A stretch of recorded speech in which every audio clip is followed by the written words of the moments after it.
All right, so you just put together an awesome new band. You've got a killer singer, you've got a great drummer, and you've got an awesome set of songs. You've been practicing for weeks and weeks and weeks, and you're getting ready for your first show. Don't make these 5 critical mistakes that beginner bands do.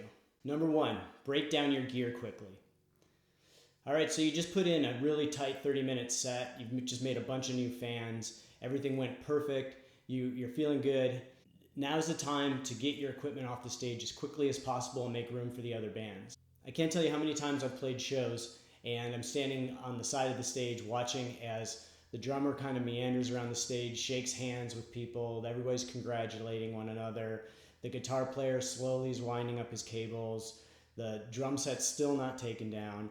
And then my set's about to start in about 15 minutes and I've got to run on stage, get my gear going, plug in, do sound check, all those things.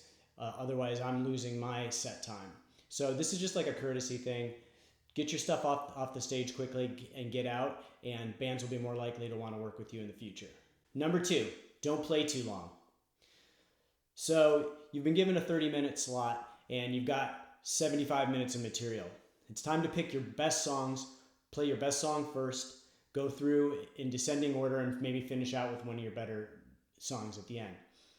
What you don't want to do is go past your allotted time. And there's 2 reasons for this. 1, you want to leave your crowd wanting more of your music, not getting bored.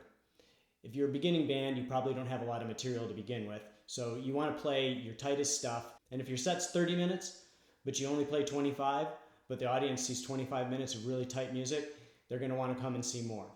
Another thing is you don't want to go over your set time because you're going to piss off the other bands. At the most, play your max set time, your 30-minute slot.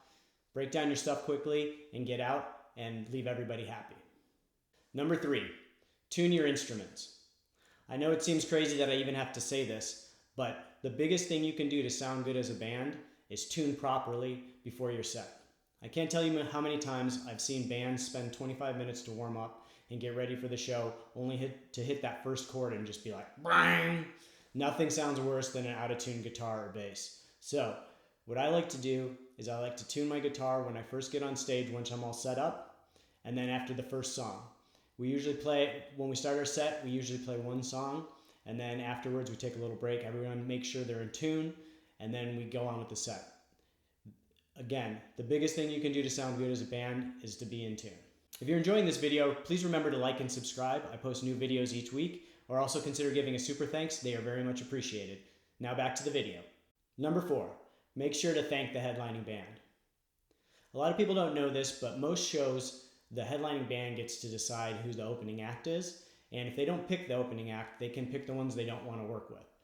So a good rule of thumb is to always thank the headlining band from the stage to the crowd, and if you see them backstage and you want to say hi and thank you, keep it short and sweet. Most of the headlining bands are either touring and tired, or they're getting ready for their show, and they don't necessarily want a big hangout with you. If you see their dressing room door open, you can always pop your head in and say hi and thank you. But again, try and keep it short and sweet. Maintaining a good relationship with the headlining bands, especially the local ones in your area, will make sure that you get selected to open the big concerts that are coming your way. Number 5, respect the backstage area. If you're lucky enough to be playing in a venue that has a nice backstage area, usually the headlining band will have the biggest room with the most amenities, food, drinks, stuff like that. A good rule of thumb for this backstage areas, even in the small dingy clubs, is treat that area like you're a guest of the headlining band. You wouldn't go into someone else's house and help yourself to everything in their fridge, help yourself to all their food without asking. So make sure you treat the backstage area like that. And even better, eat before you go to the show and buy your own drinks. Remember, you don't want to be a nuisance to the headlining band because you want that headlining band to hire you for future shows.